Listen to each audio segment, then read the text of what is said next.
Hello friends, मैं doctor V के welcome करता हूं आप लोगों का हमारे होम्योपैथिक मेट्रेमेडी का सीरीज़ में। फ्रेंड्स, आज हम पढ़ने वाले हैं अर्जेंटम नाइट्रिकम होम्योपैथिक मेडिसिन के बारे में। तो सबसे पहले इसका एक ओवरव्यू कर लेते हैं, इसको इजी लैंग्वेज में समझ लेते हैं। उसके बाद इसके की यूजेस को पढ़ेंगे और फिर उसकी रेमेडी प्रोफाइल में चलेंगे फ्रेंड्स। और फिर डिफरेंट सिम्टम्स को हम बिल्कुल डीप में पढ़ेंगे और उसके साथ साथ उसकी मोडेलिटीज़ को भी समझेंगे कि पेशेंट में एग्रावेशन कब होता है एंड एम्बुलेशन कब होता है। तो फ्रेंड्स, अर्जेंटम का नाम सुनते ही आपके दिमाग में एक बात आनी चाहिए, अर्जेंटम प्लस नाइट्रिकम दो चीज़ से मिलके बनी है। अर्जेंटम में सिल्वर इंक्लूड होता है फ्रेंड्स, सिल्वर से बनी हुई चीज़, जो प्योर सिल्वर से बनी हुई रेमेडी वो है अर्जेंटम मेटालिकम। बट आज हम अर्जेंटम नाइट्रिकम पढ़ने जा रहे हैं। तो फ्रेंड्स, अर्जेंटम का पेशेंट कैसा होगा? बहुत ज़्यादा बातूनी, बातों में बातें जोड़ेगा, यानी कि बहुत बातूनी, उसको अट्रैक्ट करना, दूसरों को जोड़ कर रखना, यानी कि वो एक बात को बढ़ा चढ़ा कर बताएगा, अपनी बातों में उलझा कर रखेगा, दुनिया को अट्रैक्ट करेगा, अपनी बातों से हंसाएगा, लुभाएगा। ऐसा पेशेंट आप लोगों को देखने को मिलेगा और बहुत ही लाइवली जिंदा दिल पेशेंट होगा। बट ये तो उसका एक फेज़ है, और अगर आप इसके दूसरे फेज़ की तरफ चलेंगे तो उसी पेशेंट के अंदर, यानी कि अर्जेंटम नाइट्रिकम के पेशेंट के अंदर बहुत सारे डर मिलेंगे, बहुत सारे फोबियाज मिलेंगे, जैसे कि हाइट का डर, कोलेस्ट्रोफोबिया, क्लोज स्पेसिस का डर, एग्जामिनेशन का डर, डेंटिस्ट के पास जाने का डर, या फिर मुझे कुछ हो ना जाए, एंटीसिपेटरी एंजाइटी उसके अंदर रहेगी कि मैं वहाँ जाऊँगा तो ऐसा कुछ होगा, या फिर कोई एकदम से न्यूज़ आ गई तो तुरंत उसको पेट खराब हो जाएगा या कोई शॉक में चला जाएगा। तो इस प्रकार का एक मेंटल उसका नेचर देखने को हमें मिल जाता है, यानी कि मेंटल सिम्टम्स इस प्रकार के देखने को मिल जाएंगे। फिजिकल सिम्टम्स की बात करें तो बहुत सारी चीज़ों में रेमेडी काम आती है, छोटी मोटी रेमेडी नहीं है, बहुत बड़ी रेमेडी है, बहुत इंपॉर्टेंट रेमेडी है। इरिटेबल बोवल सिंड्रोम से लेकर नर्वस सिस्टम डिसऑर्डर तक, और फ्रेंड्स पैरालिसिस तक के केस में, एपिलेप्सी तक के केस में ये रेमेडी काम आती है। कन्वर्जन्स एपिलेप्सी कहाँ पर? खासकर फीमेल्स को मेंस्ट्रुएशन के दौरान अगर एपिलेप्सिक अटैक आए, या फिर किसी डर के कारण एपिलेप्सी हो, यानी कि कन्वर्जन्स हो या एपिलेप्सी हो, किसी डर, एकदम फ्राइट, कोई ऐसा मूवमेंट आया एकदम सामने से और उसके कारण उसको दौरे पड़ गए, तो हम इस रेमेडी की तरफ जा सकते हैं। तो फ्रेंड्स, ये इसका एक छोटा सा ओवरव्यू हो गया। अब आप समझ सकते हैं कि किस प्रकार का पेशेंट होगा। चलिए अब हम इसकी की यूजेस की तरफ चलते हैं और जानते हैं इसका सबसे ज़्यादा यूज़ ये रेमेडी कहाँ पर आती है। तो की यूजेस में सबसे पहली बात की गई है दोस्तों, एंजाइटी एंड फोबियाज। तो जैसे कि मैंने बताया, इस पेशेंट के अंदर बहुत सारी एंजाइटीज़ होंगी, एंटीसिपेटरी एंजाइटी होगी, फोबियाज होंगे किस चीज़ को लेकर, बहुत सारी चीज़ों को लेकर फोबियाज होंगे। डर होगा हाइट का, एग्जामिनेशन का, क्लोस्ट्रोफोबिया, क्लोसिस स्पेसिस का, मुझे कुछ हो ना जाए, हेल्थ के प्रति वो बहुत ज़्यादा एंशियस रहता है, चिंतित रहता है, अपनी हेल्थ पर बहुत ध्यान देगा।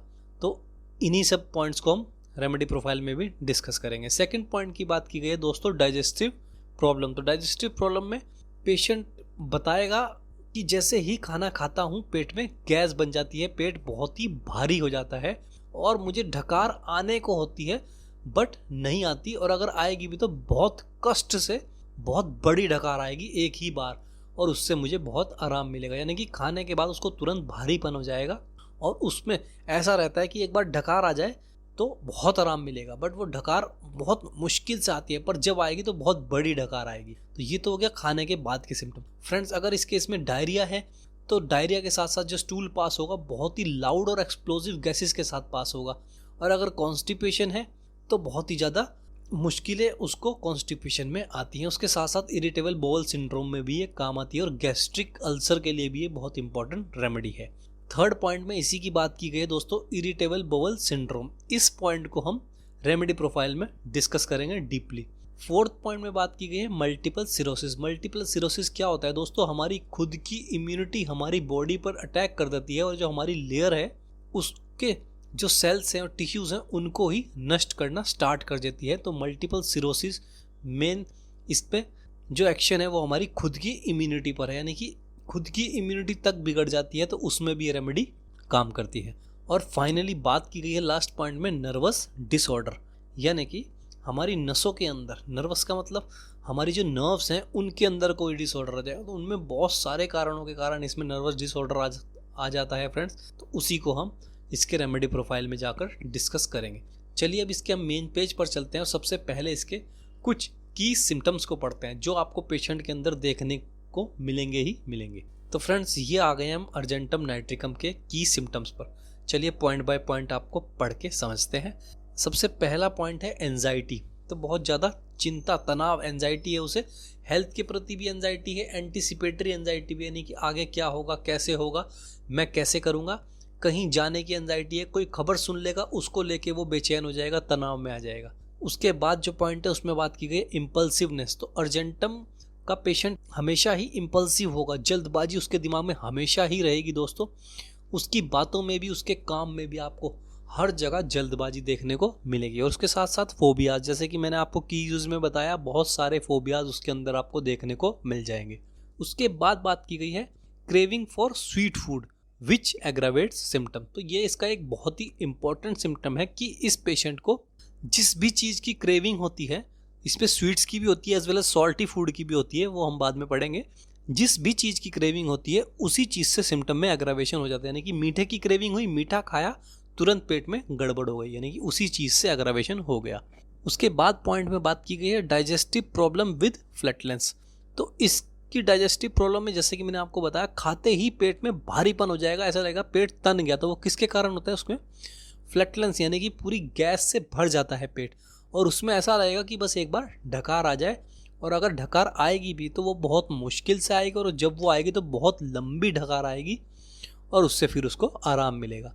और लास्ट पॉइंट में बात की गई है टेंडेंसी टू फील हॉट। इस पेशेंट को गर्मी बर्दाश्त नहीं होती, गर्मी बहुत ज़्यादा लगती है, यानी कि इसका टेम्परामेंट हॉट है, बहुत ज़्यादा इसको गर्मी लगती है। तो ये तो की सिम्टम्स है फ्रेंड्स। ये सिम्टम्स तो पेशेंट के अंदर होने ही होने चाहिए। कि अगर आपको कोई पेशेंट कह रहा है कि मेरे को ठंड बर्दाश्त नहीं होती, गर्मी में बर्दाश्त कर लेता हूँ, तो आप गलत डायरेक्शन में हैं। आप अर्जेंटम नाइट्रिकम के पेशेंट को नहीं देख रहे हैं, क्योंकि अर्जेंटम नाइट्रिकम का पेशेंट गर्मी बिल्कुल बर्दाश्त नहीं करता है, उसको गर्मी से और ज़्यादा एग्रावेशन हो जाता है। और उसके साथ साथ आपने जो बाकी पॉइंट्स पढ़े वो पेशेंट के अंदर होने चाहिए, और होते भी हैं फ्रेंड्स। पेशेंट आपको बताएगा कि एंटीसिपेटरी एंजाइटी मेरे अंदर है, ऊंचाई से मुझे डर लगता है, कोलेस्ट्रोफोबिया मेरे अंदर है, छोटी सी चीज़ ही मुझे परेशान कर देती है, बहुत जल्दबाजी मेरे दिमाग में है, बट मुझे हंसना खेलना, बातचीत करना, मैं बहुत बातचीत करता हूँ, लुभाता हूँ, जोक सुनाता हूँ, ऐसी चीज़ें वो पेशेंट बहुत करेगा। और एक बात में दो बातें मिलाकर उस बात को बढ़ा चढ़ाकर बताने की कोशिश करता है फ्रेंड्स वो पेशेंट। चलिए, ये तो हमने एक ओवरव्यू ले लिया है। अब इसके रेमेडी प्रोफाइल पर चलते हैं और जानते हैं कि मेन अर्जेंटम नाइट्रिकम का जो पेशेंट है उसका नेचर कैसे रहने वाला है, यानी कि इसके मेंटल सिम्टम्स कैसे रहने वाले। तो इसमें लाइन बाय लाइन पढ़ेंगे ताकि आप लोगों को कोई भी प्रॉब्लम ना हो friends. Argentum nitricum is best suited to people who are extroverted, cheerful and impressionable. तो कैसा है? एक्सट्रोवर्टेड है, चीयरफुल है, और अपना इंप्रेशन झाड़ने वाला है। यानी कि एक्सट्रोवर्टेड का मतलब क्या है? घुलने मिलने वाला, बाहर निकलने वाला, यानी कि वो घर में नहीं बैठेगा, वो बाहर निकलेगा फ्रेंड्स, वो घुलेगा मिलेगा, यार दोस्त उसके बहुत सारे फ्रेंड्स होंगे, चीयरफुल नेचर का होगा, हंसी, यानी कि खुश मिजाज पेशेंट जिसको बोलते हैं। और इंप्रेशन अपना झाड़ने वाला, यानी कि अगर कोई ग्रुप में वो खड़ा है तो वो चाहता है कि सारी अटेंशन मेरे ऊपर हो, मैं जो बात बताऊं उस पर दुनिया हंसे, मैं दुनिया को अट्रैक्ट करूं, इस प्रकार का पेशेंट। और फ्रेंड्स, वो ज़्यादा फिजिकल काम करना कभी भी अर्जेंटम का पेशेंट पसंद नहीं करता है। वो चाहता है कि मैं आरामदायक काम करूं। कौन सा काम?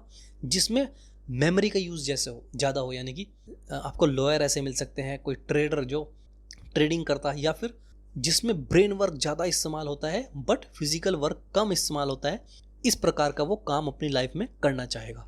तो इस प्रकार का पेशेंट आपको देखने को मिलेगा। आगे बात की गई है सजेस्टिबल एंड इम्पल्सिव। तो दुनिया को सजेस्ट करेगा कि ऐसा नहीं करना चाहिए, ऐसा करना चाहिए, ये गलत है, ये सही है।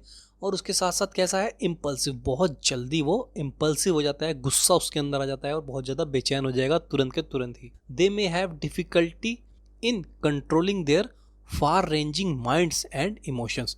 तो वो इतने ज़्यादा एक्साइटेड हो जाते हैं एक समय पर कि उनको अपना खुद का ब्रेन, खुद के इमोशंस को कंट्रोल करने में ही मुश्किल आने लगती है, क्योंकि उसके अंदर पहले से ही बहुत ज़्यादा जल्दबाजी है। And readily laugh, cry, lose their temper and become anxious. तो अचानक से ही वो हंसने लगेगा, या अचानक से ही रोने लगेगा, और अचानक से ही जो उसका टेम्पर है उसे खो देगा और चिंतित हो जाएगा बहुत ज़्यादा। तो उसके अंदर जो रिएक्शंस हैं वो अचानक से आ जाते हैं कि एकदम उसके रिएक्शन बदल जाएंगे। जैसे कोई इमोशनल बात हुई तो वो रोने लग जाएगा, जैसे कोई हंसने वाली बात हुई तो बहुत तेज तेज हंसने लग जाएगा, यानी कि बहुत ही एक्साइटेड वो आपको देखने को मिलेगा। और उसके साथ साथ बहुत जल्दी वो चिंतित भी हो जाता है। They may be nervous, phobic, superstitious, motivated people who think, talk and act rapidly, तो कैसे हैं, बहुत ज़्यादा नर्वस हैं, फोबिक हैं, सुपरस्टिशियस हैं, मोटिवेटेड पीपल हैं जो सोचेंगे, बात करेंगे और बहुत जल्दी वो एक्ट कर जाते हैं। जरा सी यानी कि उनके ऊपर अगर कोई आँच आई तो भी वो रिएक्ट कर जाएंगे, या फिर उन्हें कोई डिसीजन लेना होगा तो एकदम से झट से डिसीजन लेंगे, ज़्यादा सोच विचार करेंगे, परंतु उनके अंदर इतनी ज़्यादा ब्रेन पावर उसकी हमेशा अच्छी रहेगी, तो वो जो उनका जो डिसीजन होगा बहुत क्विक डिसीजन लेने वाले हैं, यानी कि ज़्यादा सोच विचार भी नहीं करेंगे, बट जो सोचेंगे एकदम परफेक्ट सोचेंगे। ऐसे पेशेंट आप लोगों को देखने को मिल जाएंगे। आगे बात की गई है मोटिवेटेड पीपल हैं जो सोचते हैं, बात करते हैं, एक्ट करते हैं rapidly. They are always in hurry and act rapidly and are frequently to be found in career that required quick thinking and a good memory और where the emphasis is on performance. तो कैसा career choose करना पसंद करते हैं, जो बहुत जल्दी क्विक थिंकिंग, यानी कि एकदम से डिसीजन लेना और तुरंत पैसे बन जाए, इतना लेबर ना करनी पड़े, यानी कि फिजिकल वर्क जिसमें ज़्यादा ना हो, ब्रेन मेमोरी से पैसा कमाने वाले एक बिजनेस वो पकड़ते हैं ज़्यादा। खासकर ऐसे चीज़ बिजनेसमैन ऐसे पाए जाएंगे, ट्रेडिंग जो करते हैं, स्टॉक मार्केट में जो पैसा लगाते हैं, क्योंकि एकदम सोचना होता है क्या बाय करना है, क्या सेल करना है। तो इस प्रकार से वो बिजनेस पकड़ेंगे जिसमें मेमोरी का यूज़ हो और जिसमें परफॉर्मेंस दिखना चाहिए, यानी कि आपने काम किया, आपके परफॉर्मेंस का पैसा मिले। ये नहीं है कि आप एक ही डर्रे पे चल रहे हैं, उसी जीवन में आप उसी काम में अपना जीवन बता दें। इस प्रकार की वो जॉब पसंद नहीं करते। वो कैसी जॉब पसंद करते हैं जिसमें परफॉर्मेंस का पैसा मिले, क्विक मेमोरी, यानी कि डिसीजन लिया, वो डिसीजन सही गया तो अच्छा खासा आपका पैसा बनना चाहिए, यानी कि जो भी ब्रेन वर्क से पैसा कमाने वाली जॉब है वो पसंद करते हैं। आगे बात करते हैं typical physical symptoms include a sensitive digestion and a lack of physical control and awkwardness and tremors and a tendency to feel heat. तो उनका पेट कैसा है, बहुत ज़्यादा सेंसिटिव है, वो ज़्यादा फिजिकल कंट्रोल उनके अंदर ज़्यादा नहीं है, यानी कि अगर वो बहुत ज़्यादा फिजिकल काम करेंगे तब भी उनका पेट थोड़ा सा गड़बड़ा जाएगा और उनको गर्मी बिल्कुल बर्दाश्त नहीं है। दोस्तों ये हमने उसके की सिम्टम में भी बात की थी। तो पेट बहुत ज़्यादा सेंसिटिव है। आगे बात की गई है Argentum nitricum is use for certain nervous mental and digestive problems where these key physical and mental symptoms are the evident. तो किस किस चीज़ में यूज़ होती है, नर्वस में यूज़ होती है, मेंटल में यूज़ होती है, डाइजेस्टिव प्रॉब्लम में यूज़ होती है, और यही जो उसके की फिजिकल एंड मेंटल सिम्टम्स है ये बताया गया है इस लाइन में। तो फ्रेंड्स ये हमने इसकी रेमेडी प्रोफाइल को पढ़ा है। आप लोग समझ गए होंगे कि किस प्रकार का उसका नेचर है और क्या उसको जो फिजिकल प्रॉब्लम्स आती हैं वो किस प्रकार के होते हैं। तो सबसे ज़्यादा काम इस रेमेडी पर ये रेमेडी कहाँ पर करती है, एक तो हमारे माइंड पे यानी कि नर्वस सिस्टम डिसऑर्डर पे, और उसके बाद पेट पे। तो दो चीज़ों पे इसका स्पेयर ऑफ एक्शन बहुत ज़्यादा है फ्रेंड्स। चलिए अब हम सिंगल पॉइंट को डिस्कस करते हैं और समझते हैं उसके की सिम्टम्स, यानी कि उसके अंदर जो सिम्टम्स हैं वो क्या है। तो सबसे पहले हम बात करेंगे दोस्तों एंजाइटी एंड फोबियाज के अंदर क्या सिम्टम पाए जाएंगे पेशेंट के अंदर। Anxiety possibly accompanied by palpitation, tremors, awkwardness, sweat, insomnia and even vomiting. तो अगर पेशेंट को कोई तनाव आ गया है, कोई एंजाइटी आ गई है, उसमें क्या सिम्टम रहेंगे, उसमें घबराहट हो जाएगी, पल्पिटेशन हो जाएंगे, हाथ पैर कांपने शुरू हो जाएंगे, ट्रेमर्स हो जाएगा, ऑकवर्ड, वो परेशान हो जाएगा, बेचैन हो जाएगा, उसके साथ साथ पूरा भीग जाएगा, एकदम पसीना पसीन हो जाएगा, और उसके साथ साथ उसे नींद नहीं आएगी, रात कई रात उसे उस चीज़ को लेकर नींद नहीं आएगी फ्रेंड्स, और उसके साथ साथ उसको वॉमिटिंग तक हो जाती है। आगे बात करते हैं these are typically a feeling of being out of control and a imagination may become overactive, spiraling off to exacerbate fear and heighten anxieties or phobias। ये जो कंडीशन है ना जिसमें उसको एंजाइटी होती है, उसमें वो अपना कंट्रोल तक खो देता है, और उसकी जो इमेजिनेशन है यानी कि जो उसका सोच है वो भी उसी तरफ को, यानी कि उसी डर को बार बार रिपीट कराती रहती है, उसमें वो बहुत ज़्यादा ओवर एक्टिव हो जाता है। अगर कोई डर उसके अंदर या कोई तनाव उसके अंदर आया तो वो 2400 घंटे उसी के बारे में सोचता रहेगा, और उसी को सोचकर उसकी जो एंजाइटी है या उसका जो फोबिया है वो और ज़्यादा बढ़ जाएगा, यानी कि वो कम नहीं कर सकता। वो बताएगा पेशेंट आपको कि मैं चाह कर भी अपने तनाव को कंट्रोल नहीं कर पा रहा हूँ, मैंने बहुत फंडे इस्तेमाल किए बट सब फेल हो गए, मेरी समस्या और ज़्यादा बढ़ती जा रही है। आगे बात की गई है फ्रेंड्स कि common triggers include stage fright, anticipatory anxiety, phobia such as claustrophobia, vertigo, fear of water और अ डेंटिस्ट। तो इतने सारे इसके अंदर एंजाइटीज है, इतने सारे इसके अंदर फोबियाज है, जिसमें सबसे जो इम्पोर्टेंट है दोस्तों वो है फियर ऑफ हाइट और फियर, स्टेज फ्राइट और कोलेस्ट्रोफोबिया और फियर ऑफ वाटर। तो ये सबसे ज़्यादा इंपॉर्टेंट है, ये तो आपको याद रखने पड़ेंगे अगर आप अर्जेंटम नाइट्रिकम का केस सॉल्व करना चाहते हैं। क्योंकि फियर ऑफ हाइट, बहुत सारे पेशेंट आपको बताएंगे कि ऊंचाई का डर लगता है, और कुछ पेशेंट कंफ्यूज होकर बता देंगे कि उनको कंफर्म नहीं होता है, बट वो बता देंगे हाँ हाँ मुझे ऊंचाई से डर लगता है। तो उस बात को कंफर्म करने के लिए फ्रेंड्स, हम अगर उसके साथ साथ कोलेस्ट्रोफोबिया यानी कि क्लोज स्पेसिस से उसको बहुत ज़्यादा डर लगता है, तो फ्रेंड्स तब हम अर्जेंटम नाइट्रिकम की तरफ जा सकते हैं। क्योंकि फियर ऑफ वाटर बहुत सारे रेमेडीज हैं, सबसे खासकर स्ट्रेमोनियम, अगर फियर ऑफ वाटर आप सर्च भी करेंगे रेपेट्री में तो स्ट्रेमोनियम सबसे ऊपर आती है। और स्टेज फ्राइट बहुत इंपॉर्टेंट सिम्टम है दोस्तों अर्जेंटम नाइट्रिकम का। तो ये 3-4 पॉइंट हमें याद रखने पड़ेंगे अगर हमें अर्जेंटम नाइट्रिकम का केस सॉल्व करना है फ्रेंड्स। आगे बात की गई है, people who respond to this remedy well feel very anxious about their health. जो जैसे कि मैंने आपको की यूजेस में बताया था दोस्तों, कि वो अपनी हेल्थ के प्रति बहुत ज़्यादा चिंतित होते हैं। अपनी हेल्थ से रिलेटेड वो कुछ भी चीज़ बर्दाश्त नहीं करेंगे। अगर उनको थोड़ी सी भी समस्या आ गई है तो उनको लगता है कि बहुत कोई बड़ी बीमारी ना हो जाए, तो तुरंत वो बहुत ज़्यादा परेशान हो जाएंगे और तुरंत के तुरंत डॉक्टर पे वो जाना चाहेंगे। अब दोस्तों एंजाइटी एंड फोबियाज की जो मोडालिटीज़ हैं उसको हम समझते हैं कि उसके अंदर क्या पेशेंट की मोडालिटीज़ रहेंगी। तो सिम्टम बेटर कब होते हैं? For fresh air in cold surrounding, for pressure on the head such as a tight bandage around the head. तो फ्रेंड्स इसमें हेडेक के बारे में नहीं बताया है। तो जो उसका हेडेक होगा वो खासकर एक साइड होगा, और वो कैसा हेडेक होगा, उसमें पेशेंट को पूरा टाइट बांधने से आराम मिलेगा या फिर प्रेशर देने से, और ठंडी सराउंडिंग से उस टाइम आराम मिलेगा। अगर वो पेशेंट को सर दर्द है और अगर वो गर्मी में जाएगा तो उसका सर दर्द और ज़्यादा बढ़ जाएगा। यही इसके एग्रावेशंस में बताया गया है दोस्तों। सिम्टम वर्स कब होते हैं? For warm in hot weather at night, for movement, for lying on the left side, for emotional stress, for overwork, for talking. तो इन सब चीज़ों से एग्रावेशन होता है। और एग्रावेशन क्यों होता है आप लोग समझ सकते हैं। मेंटल स्ट्रेस यानी कि जब भी उसको इमोशनल तनाव आएगा, क्योंकि वो बहुत ज़्यादा चिंतित रहता है, बहुत ज़्यादा हाइपर हो जाता है एकदम से, और एंटीसिपेटरी एंजाइटी उसके अंदर पहले से ही है दोस्तों। तो जैसे ही उसको इमोशनल स्ट्रेस आएगा उसको तुरंत एग्रावेशन हो जाएगा, उसकी एंजाइटीज, उसके फोबियाज और ज़्यादा बढ़ जाते हैं। ओवरवर्क करेगा तब भी माइंड पे इफेक्ट पड़ेगा, तब भी दिक्कत आएगी। बहुत ज़्यादा बात कर लेगा तब भी उसके माइंड पे इफेक्ट आएगा। तो जब जब उसके माइंड पे तनाव आ रहा है तब तब उसकी सिम्टम्स में एग्रावेशन हमें मिल रहा है। और उसके साथ साथ दोस्तों वार्म, गर्म से उसको एग्रावेशन होगा ही होगा। और for movement, for lying on the left side. तो फ्रेंड्स एंजाइटी एंड फोबिया के सिम्टम के अंदर अगर वो लेफ्ट साइड में लेटेगा तो उसको एग्रावेशन हो जाएगा। तो पेशेंट बताएगा कि लेफ़्ट साइड में लेटते ही मुझे घबराहट सी होती है, तो इसलिए मैं ज़्यादा देर लेफ़्ट साइड में नहीं लेट सकता। चलिए ये तो हमने पढ़ लिया एंजाइटी एंड फोबिया का केस। अब हम चलते हैं इसके डाइजेस्टिव डिसऑर्डर के अंदर क्या सिम्टम्स पाए जाएंगे उसकी बात करते हैं। तो उसमें बात की गई है diarrhoea, loud explosive belching and distended abdomen and flatness. तो जैसे कि मैंने दोस्तों की यूजेस में बताया था कि उसका जो डायरिया होगा उसमें बहुत ज़्यादा लाउड और एक्सप्लोजिव बेल्चिंग होगी, यानी कि जो स्टूल पास होगा वो बहुत ज़्यादा आवाज़ से होगा। और उसके साथ साथ पेट तना तना सा रहेगा और उस पेट में बिल्कुल गैस बनी रहेगी। और स्टूल कैसे होंगे? दी स्टूल आर स्मेली, वाटरी और ग्रीन। तो ग्रीन स्टूल भी पेशेंट बता सकता है और उसमें बहुत ज़्यादा बदबू रहेगी और बिल्कुल पानी जैसे स्टूल पास होंगे। देर में बी वॉमिटिंग एग्जासिब्रेट बाय नर्वसनेस और एंटीसिपेटरी एंजाइटी।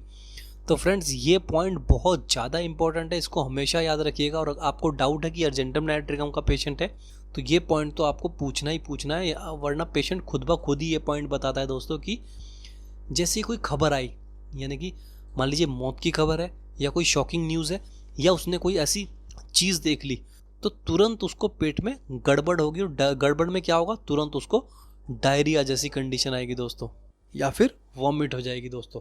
तो अगर कोई न्यूज़ आ रही है या फिर कोई घबराहट वाली बात होगी तो तुरंत उसको डायरिया होगा या फिर वॉमिट हो जाएगी। तो ये बात जरूर याद रखिएगा। आगे बात की गई है, इफ़ सिम्टम परसिस्ट कोलाइटिस और इरिटेबल बाउल सिंड्रोम में डेवलप। और सिम्टम अगर ऐसे ही आगे बढ़ते रहे तो या तो पेशेंट को कोलाइटिस हो जाएगा यानी कि बड़ी आंतों में इन्फ्लामेशन, या फिर उसको इरिटेबल बाउल सिंड्रोम पैदा हो जाता है।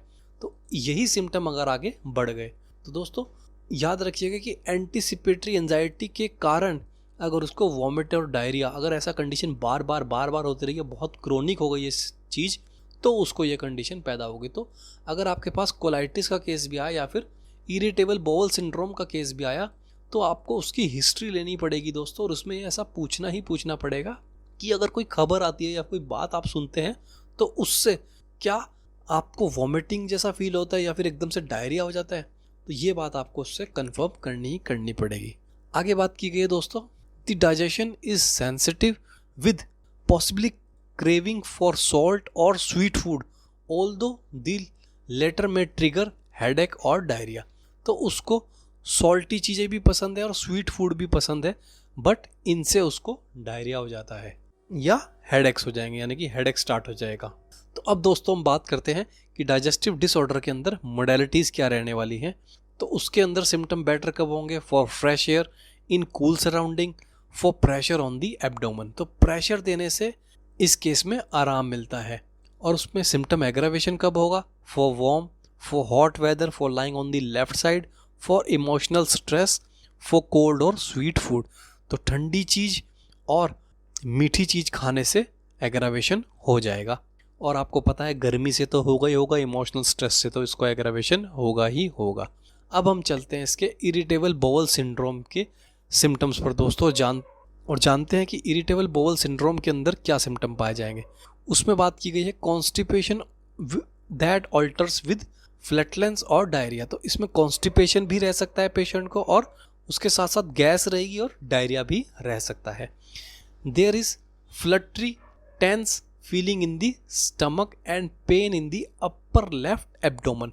तो अपर लेफ्ट एब्डोमन की तरफ उसको पेन रहेगा और उसके साथ साथ बहुत ज़्यादा गैस बनी रहेगी, यानी कि पेशेंट जो लैंग्वेज यूज़ करता है वो दोस्तों यूज़ करता है कि यहाँ पर तना हुआ है, मेरा पेट सख्त हो रहा है और उस पर लेफ्ट साइड में एक पेन सा महसूस हो रहा है। इस प्रकार से पेशेंट अपनी बात अपने सामने रखता है। और उसके साथ साथ स्टूल कैसा है? Stool are usually coated with mucus. तो स्टूल में म्यूकस भी मिला हुआ आएगा दोस्तों। तो ये बात बहुत इंपॉर्टेंट है दोस्तों। ऐसा एलोए के केस में भी देखा जाता है और डायरिया भी एलोए के जैसा ही है इसका, बट इसमें जो पूरा इरिटेबल बाउल सिंड्रोम का सिम्टम है वो अलग है एलोए से लेकर। चलिए अब एक बार इरिटेबल बाउल सिंड्रोम की हम मोडेलिटीज़ को पढ़ लेते हैं। सिम्टम में बेटर कब होंगे? For fresh air in cool surrounding, for pressure on the abdomen. Symptom aggravation कब होगा? For warm in the hot weather, for lying on the left side, for emotional stress, for cold and sweet food. तो friends modalities पूरी argentum nitricum के अंदर same है।